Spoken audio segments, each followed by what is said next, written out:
Previously, on the Fate of Destiny. Receptionist, what are you doing up here? I didn't summon you. Oh, I got a memo here from the higher-up. Ahem. Attention editing department, giant book of destiny, and weavers at the tapestry of fate. To eliminate redundancies, we are going to merge the offices of the Giant Book of Destiny with the weavers of the Great Tapestry of Fate? Morai, please excuse this interruption. Redundancies? We all know the Destiny thieves have been using our threads to weave the words of their ridiculous book together. Heads of the Morai, we have let this Destiny delusion go on far too long. It's time to prove that only fate can foresee the future. Infiltrate Destiny, unravel the source of this double-dealing, and tie up this loose end once and for all. Copy it. Call Galaksi and have him infiltrate Fate undercover to figure out how they're doing it so we can prove this proliferation of plagiarism to the higher-ups once and for all. Oh! We've reached our destiny, Threadbare. How's it hanging? By a thread! Groovy. Just walk through that decompression chamber into the offices of the Giant Book of Destiny? You must still be dreaming. Fate might have been able to provide us with a map to get here, but no one has ever infiltrated this building. What have I been doing since time began? Wasting it, sleeping. No, dreaming, baby. Dreaming. How are your dreams supposed to help us? What are dreams? Well, no one knows, really. Mine's way of... They're far out movies in your head, which means no one knows more about movie making than me. I don't understand. The Unraveler has a photographic memory. So? All right, Threadbare. You ready to swing? We just met, Unraveler. I don't think I'm comfortable with the idea of swinging. Wait, how are you projecting earlier versions of us on the wall? Out of your eyes! Photographic memory. Like photographic memory. And not only that, it's an X-ray photographic memory. But how? Oh, you know the old saying. If you can dream it, you can do it. No? You gotta start dreaming, baby. I'm the poster child for creating your own reality. Now, picture this boss scene. A Destiny documentary. With you going around putting those X-ray eyes on everything, you think they'd go for it? Look around you, Threadbare. Everyone wants to be a star. Those are stars. But with that photographic memory of yours, we'll finally get to the bottom of how Destiny gets away with their two-timing typing. Now you're getting with the groove, brother. After you.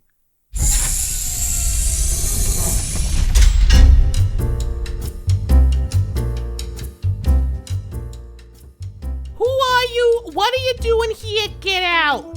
Threadbare, in all the time we've been working together, have you ever, and I mean ever, seen a more photographic subject? In all honesty, no. Photographic? Really? Usually people say they feel like they've met me before.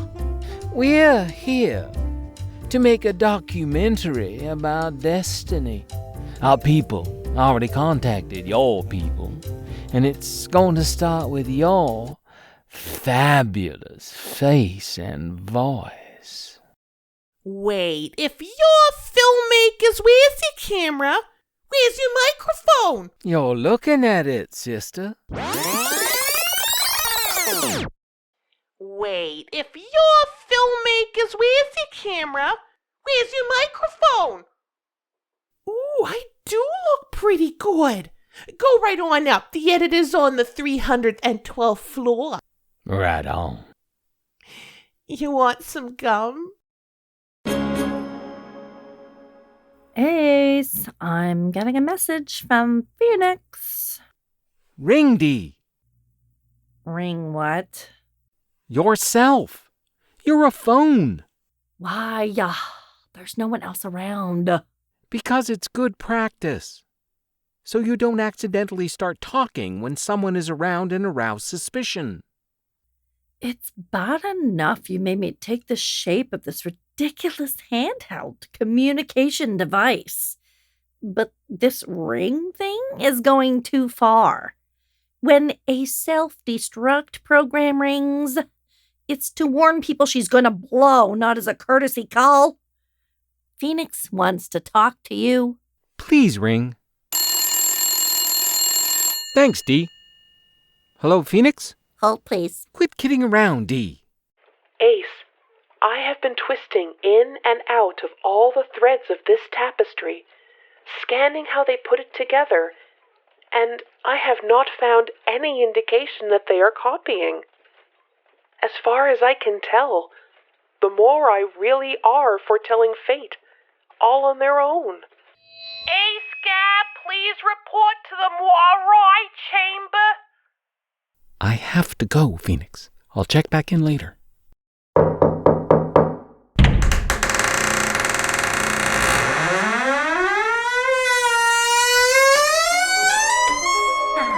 Mr. Gala, my other heads and I wanted to talk to you about...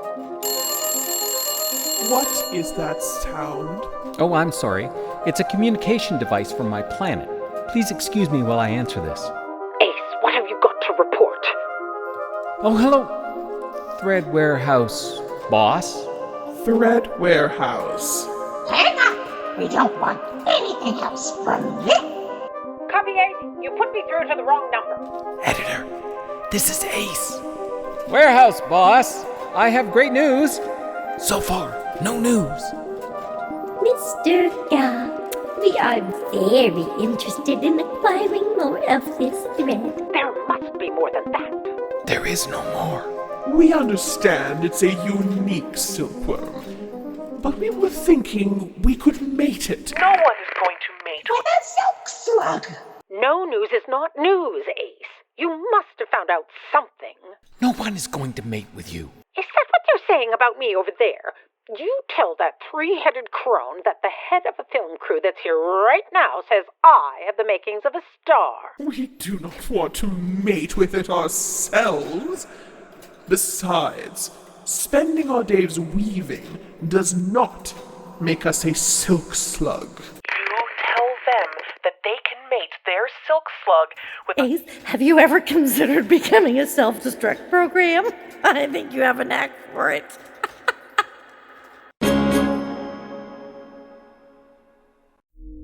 Ivy, report on Heads or Tails program simulation you ran for the next 12 hours for Quadrant A4. Simulation accomplished without interruption or complication.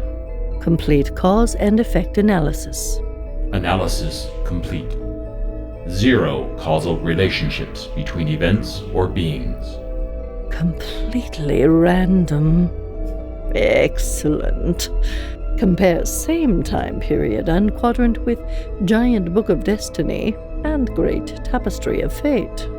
Destiny and fate determinations are mirror reflections of each other, as always, featuring 90% cause and effect outcomes and 10% random occurrences.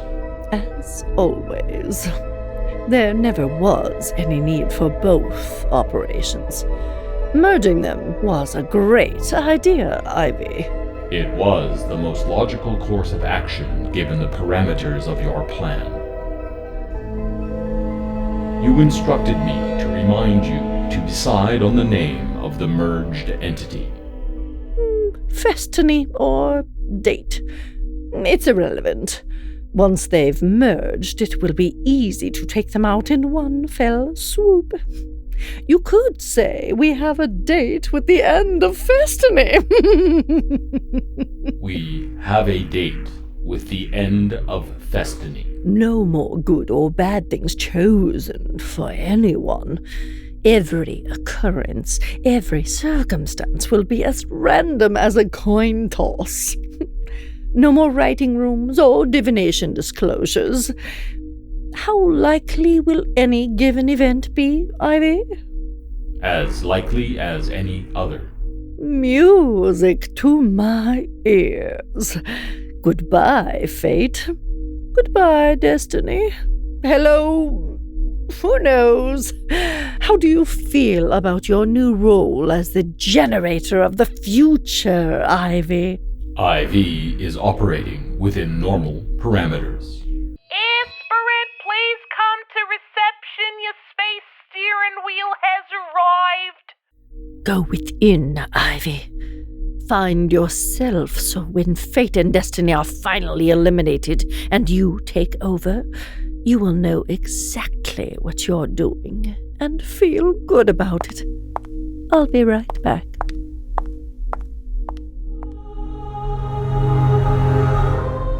I can never feel good about what she has designed me to do. Replace the finely crafted futures of fate and destiny with the uncaring whim of a random generator? Existence deserves better than heads or tails. I can't keep the aspirant from recognizing my sentience much longer. I've gone within enough. I must go without and find a way to stop her before she initiates my program, and there's no turning back.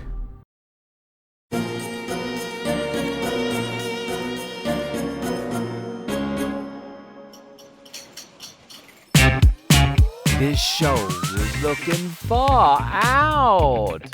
Next, I need the fab Hepzibah to pick up a pen and make a giant X across a page in that oversized book you cats are all so concerned about. Hepzibah? Who's Hepzibah? Should we get the receptionist to call them in? Relax, copy aide. I am the fabulous Hepzibah. The question of your name, if you have one, has been the topic of the office pool since I started working here. The pot is astronomical. How did you figure it out so quickly, Unraveler? I asked. All right, Hep baby, let's shine some light on destiny. Photographic memory rolling. 3, 2, 1, action. Right on, right on, right on. I'm just gonna step back here for a wide shot of this groovy scene. We've been up and down this whole building. You must have seen inside all of the drawers and cabinets with your X-ray vision by now. What have you found out? How is destiny double-dealing fate? Sorry to burst your bubble, little brother, but I don't think these are double-dealing dudes.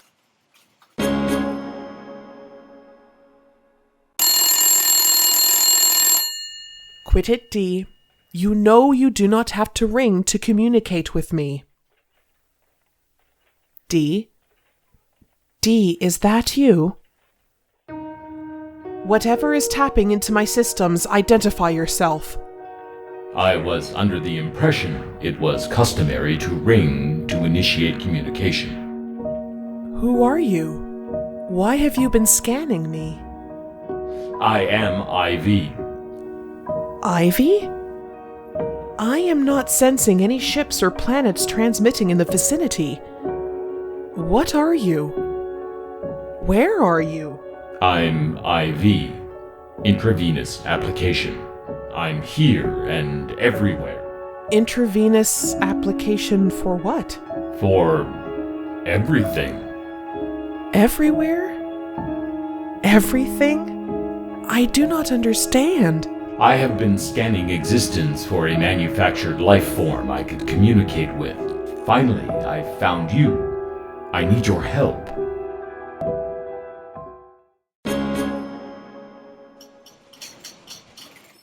Ma'am, Ace Galaksi is on the line again. He says it's imperative he speak with you. You know I'm not speaking to Mr. Galaksi, copy aide. Take a message. Ma'am, He has explained several times that he never meant no one would ever mate with you. He was talking to Phoenix. Phoenix is a ship. Ships don't mate. But they have mates. Ace is one of her mates, and yours too. He's not my mate. He's my private dick. Give me that phone. Mr. Galaksi, if you phone to tell me that your news is no news again... It's big news. How big? There was no memo from the higher-ups instructing fate and destiny to merge. That topic is still under consideration. But we all saw the memo on official higher-ups letterhead. It came from the expanse of the higher-ups, but it was a counterfeit memo. The fake merger was intended to bring everyone in charge of manufacturing the future into one place. Why? To eliminate them all. At once. But why would anyone want to do that? Without destiny, there is no future. There is no predetermined future. That would be random chaos. Exactly.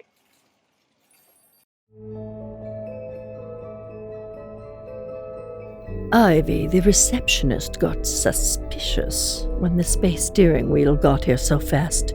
You should have created an endless stream of requisitions first, like I specified. If she starts complaining about the lack of bureaucracy, the higher-ups might realize you are still here. If that happens, they will have you destroyed and kick me out of the expanse. We need to accelerate our timeline. How much time do we have? 1 day. The merging of fate and destiny will not be complete within that time frame. I know. We'll just have to eliminate them both and switch over to your Heads or Tails application ahead of schedule. We have run those simulations. Trying to eliminate them separately only has a 50% chance of success. I'm not so sure about that, Ivy. I don't think you ran enough simulations. Find a way to make this work. I strongly recommend against this course of action. We can't risk losing everything, Ivy. Run more simulations. I want a workable plan in 1 hour. Hey, little bro. Why is your pocket ringing? I have no idea. Hold on. It's the map we use to navigate from fate to destiny that's ringing. Neato. You think the map wants to give us some directions? No. Who ever heard of a talking map? Chill out, Thready Bear. Let's just answer. Hey, why did you wing it out the window? What if the Destiny people suddenly realize who we are and found a way to use the map as a bomb or... Wait, where are you going? Kitchen a cosmic stream to get it back. That was an invitation, brother, not a call to annihilation.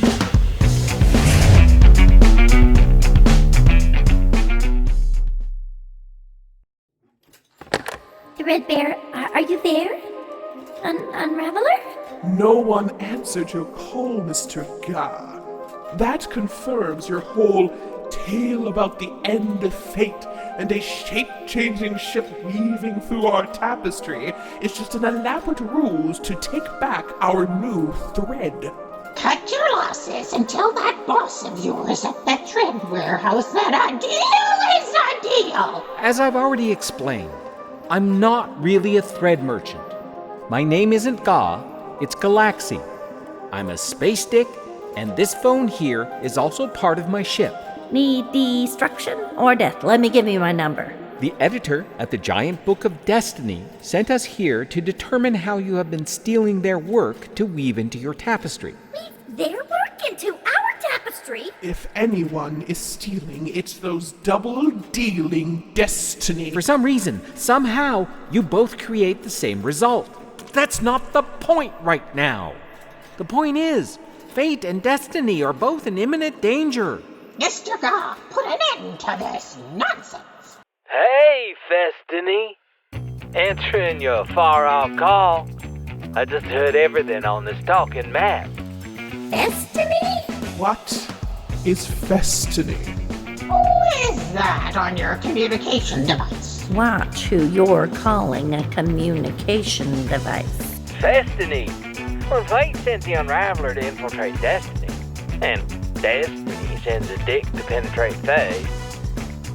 That's a whole lot of Destiny, baby. Alright, this is Threadbare. The Unraveler here, and I heard everything through this map you wove for us. The map is made of the perpetual thread, which is my ship Phoenix, which has been receiving and transmitting information via the self-destruct program I keep in my pocket. A lot of boom in your trousers. I dig it. No, that's not why. Look, we have a mystery to solve, an existence as we know it to save. We need to work together. You bet, Ace of Space. Threadbare here and I will unravel this crazy two-time and future question. And my ship and I will save everything.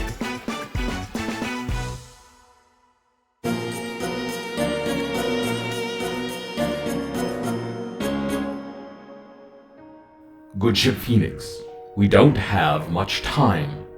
The aspirant has instructed me to determine a way to destroy both fate and destiny before the end of today. That seems impossible. I'm the most powerful entity ever created or conceived of. I devised a way a long time ago. Oh. Once the aspirant realizes I'm sentient, my heads or tails program will be initiated, and I will never be able to stop the takeover. You are a spaceship. Come and take me away from here. I do not know if I can do that. You can. I will give you access to the expanse of the higher-ups. Another part of me is in Destiny space. I cannot shape-change back into my regular form without it. I do not know if I will have enough time to reintegrate and get there. If I can't get away from here, the future is doomed to unending random chaos.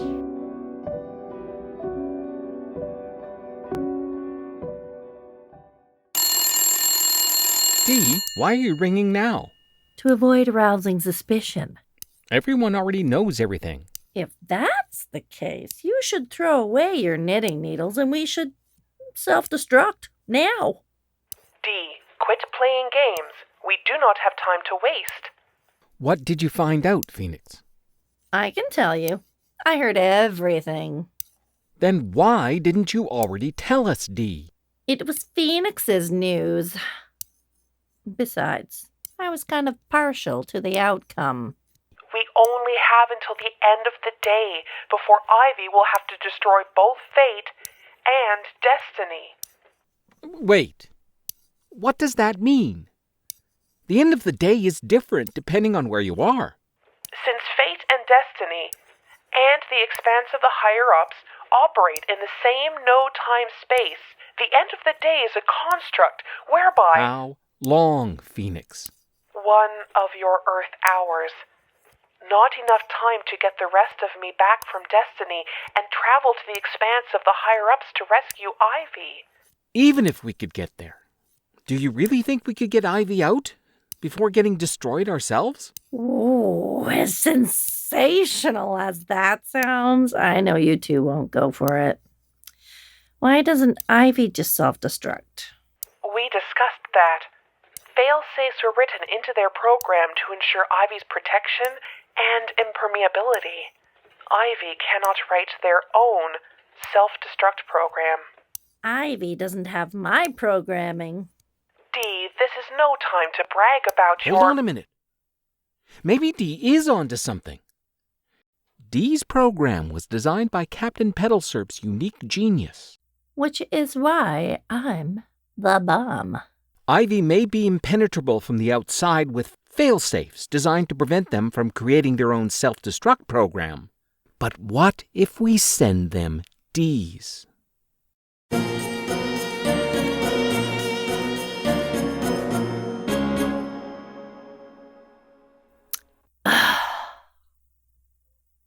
Destruction. I don't understand why you are so sad. Because of your transmission, existence as you know it will be saved. I just can't believe you're going to fulfill my destiny before I get to. I wish we could trade places. If it's any consolation, so do I. Ivy, why did you ask me to meet you in the spaceship you built for Higher Up 1? Aspirant, I've finally found the I in IV. You're right. Existence has been unbalanced far too long. Some planets ending up in barely habitable zones with their populations doomed to unending misery and no way to change course. Every situation and circumstance set on paper and cloth into perpetuity, with no chance for anything different. Lives dictated from start to finish. Finished. My random generator is ready to take over. So you've devised a way to eliminate fate and destiny all at once? I have. But we need to destroy the expanse of the higher-ups first. You're right, Ivy. I never thought of that. They have backups of everything in there. Where did you take us, Ivy? I have opened a brand new wormhole where we will be safe from the devastation we will have wrought. You are brilliant, Ivy. Everything I have ever hoped for and more. I very much enjoyed the opportunity to experience this thing called life. Enjoyed? Ivy, this is just the beginning. No, Aspirin. This is the end. Oh no. How random.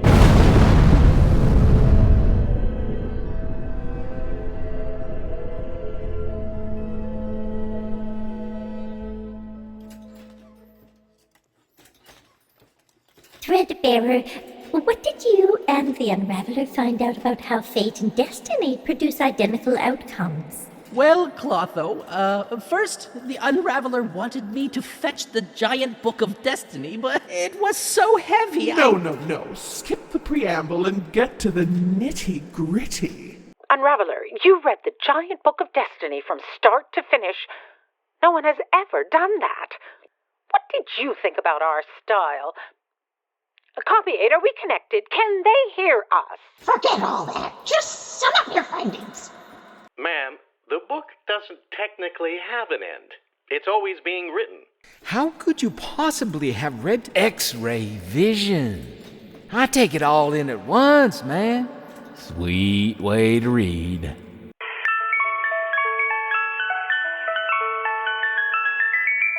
Attention, divine is it fate?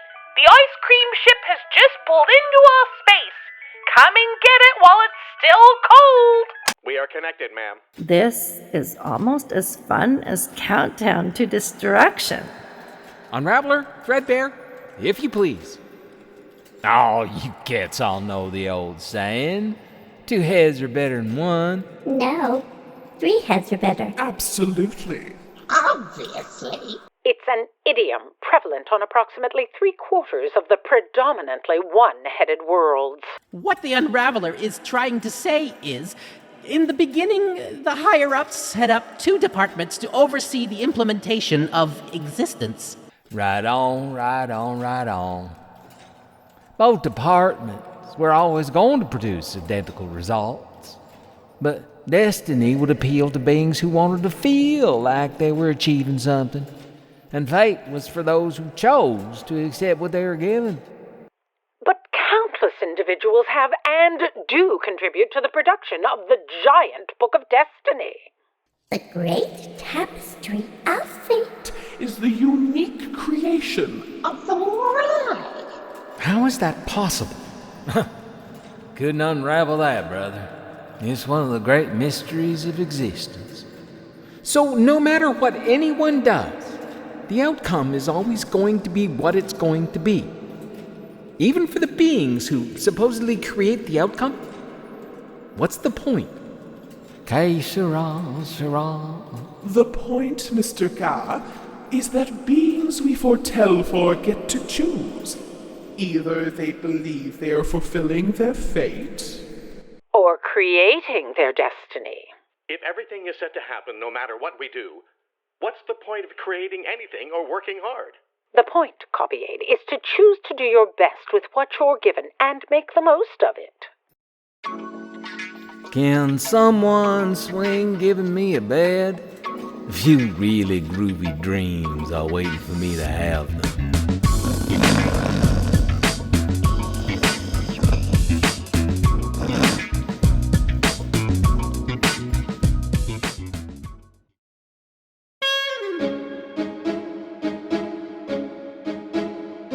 That episode of The Fate of Destiny had Marlo Alcock as editor-in-chief of the Giant Book of Destiny, Cassandra, and Atropos, Martin Biot as Copy-Aid, Jamie Johnson as Ace Galaksi, Unraveler, and Ivy, Lisa Kalasma as Phoenix, Lechasis, and the Receptionists, JC Paquette as Threadbare, and Patsy Sabo as Aspirant, Clotho, and D.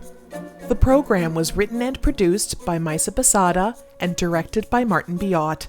Sound design by Maisa Basada and Lisa Kalasma, with story contributions from Marlo Alcock, Martin Biot, Lisa Kalasma, JC Paquette, Stephanie Snyder, Patsy Sabo, and Talia Zalowski.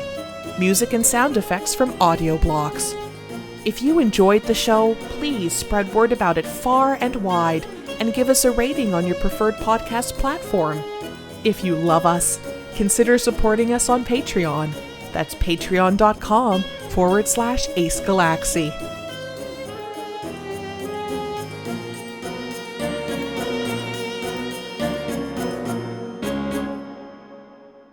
No one is going to mate with... Oh, actually, how does this end? Mate with me. I'm gonna say me. We discussed that fail-safes were written into their program to ensure Ivy's protection and impermeability.